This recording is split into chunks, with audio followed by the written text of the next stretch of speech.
Nazareth en Galilée, et il fut baptisé par Jean dans le Jourdain. Au moment où il sortait de l'eau, il vit le ciel s'ouvrir et l'Esprit descendre sur lui comme une colombe. Et une voix se fit entendre du ciel. « Tu es mon Fils bien-aimé, tu as toute mon approbation. » Aussitôt, l'Esprit poussa Jésus dans le désert, où il passa 40 jours tenté par Satan. Il était avec les bêtes sauvages, et les anges le servaient. Premier disciple de Jésus.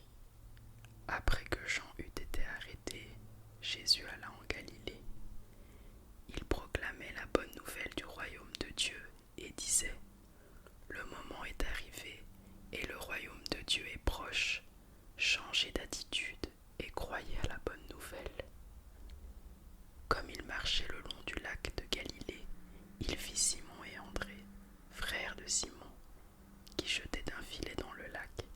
C'étaient en effet des pêcheurs.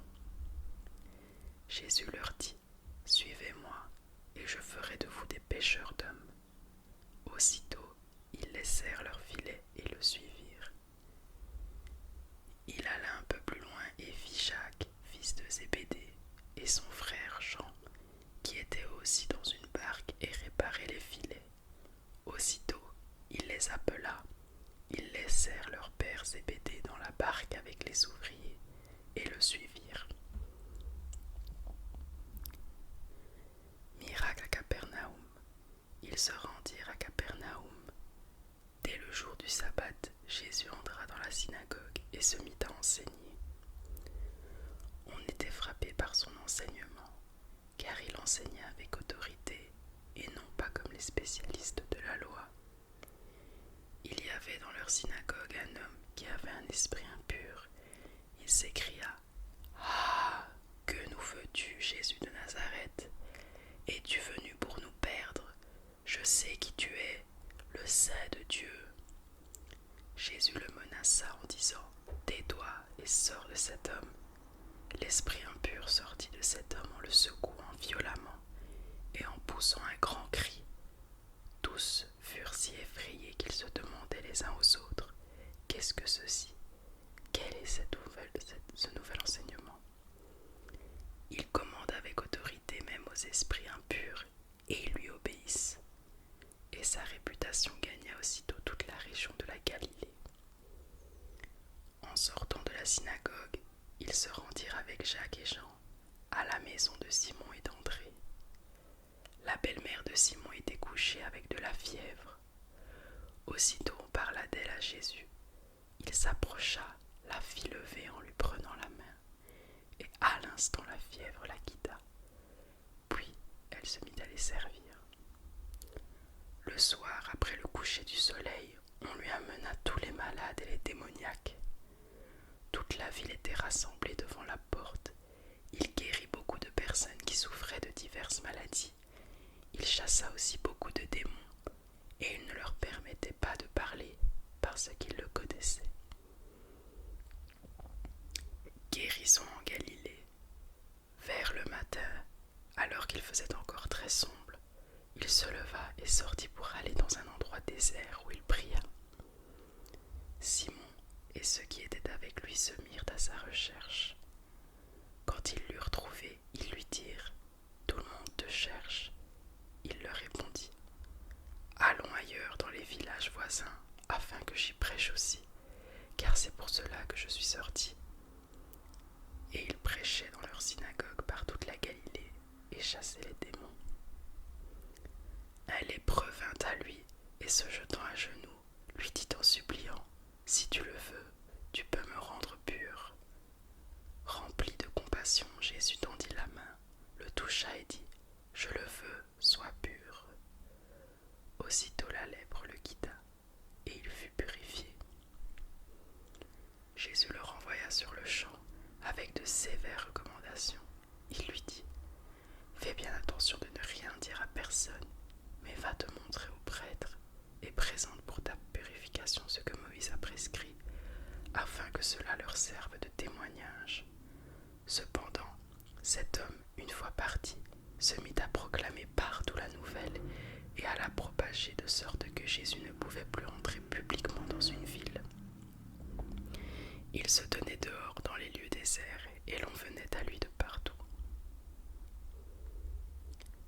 Guérison d'un paralysé. Quelques jours après, Jésus revint à Capernaum. On apprit qu'il était à la maison, et un si grand nombre de personnes se rassemblèrent qu'il n'y avait plus de place, pas même devant la porte. Il leur annonçait la parole. On va lui amener un paralysé porté par 4 hommes.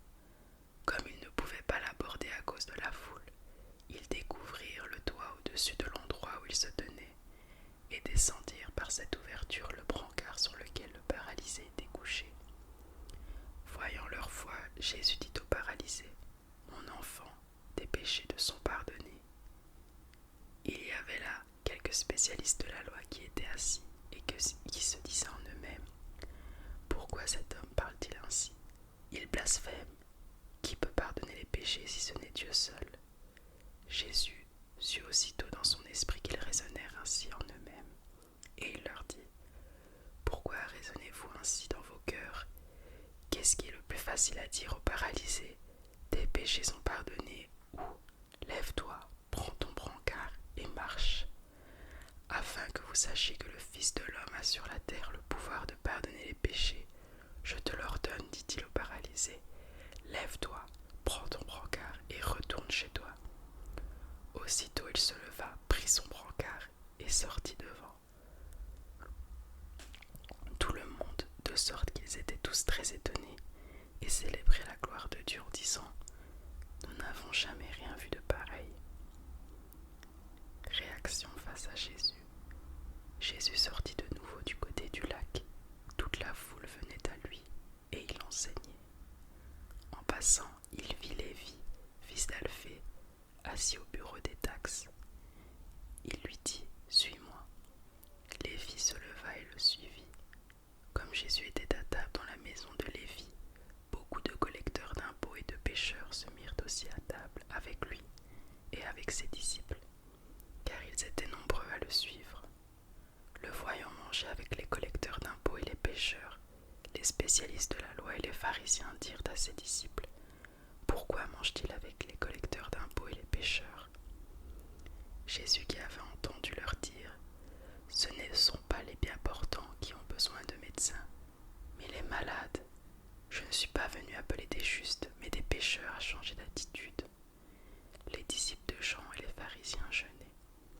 Ils vinrent dire à Jésus: pourquoi les disciples de Jean et ceux des pharisiens jeûnent-ils, tandis que tes disciples ne jeûnent pas? Jésus leur répondit: les invités à la noce peuvent-ils jeûner pendant que le marié est avec eux? Aussi longtemps que le marié est avec eux, ils ne peuvent pas jeûner. Les jours viendront où le marié leur sera enlevé, et alors ils jeûneront durant ces jours-là. Personne ne coud un morceau de tissu neuf sur un vieil habit, sinon la pièce neuve ajoutée arrache une partie du vieux, et la déchirure devient pire. Et personne ne met du vin nouveau dans de vieilles outres, sinon les outres éclatent, le vin coule, et les outres sont perdues. Mais il faut mettre le vin nouveau dans des outres neuves. Jésus et le sabbat. Un jour de sabbat, Jésus traversait des champs de blé, tout en marchant. Ses disciples se mirent à arracher des épis. Les pharisiens lui dirent: regarde, pourquoi font-ils ce qui n'est pas permis pendant le sabbat?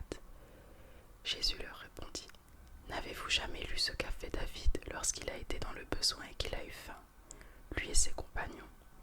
Il est entré dans la maison de Dieu à l'époque du grand prêtre Abiatar, a mangé les pains consacrés qu'il n'est permis qu'aux prêtres de manger, et en a même donné à ses compagnons. Puis il leur dit: le sabbat a été fait pour l'homme, et non l'homme pour le sabbat, de sorte que le Fils de l'homme est le Seigneur même du sabbat.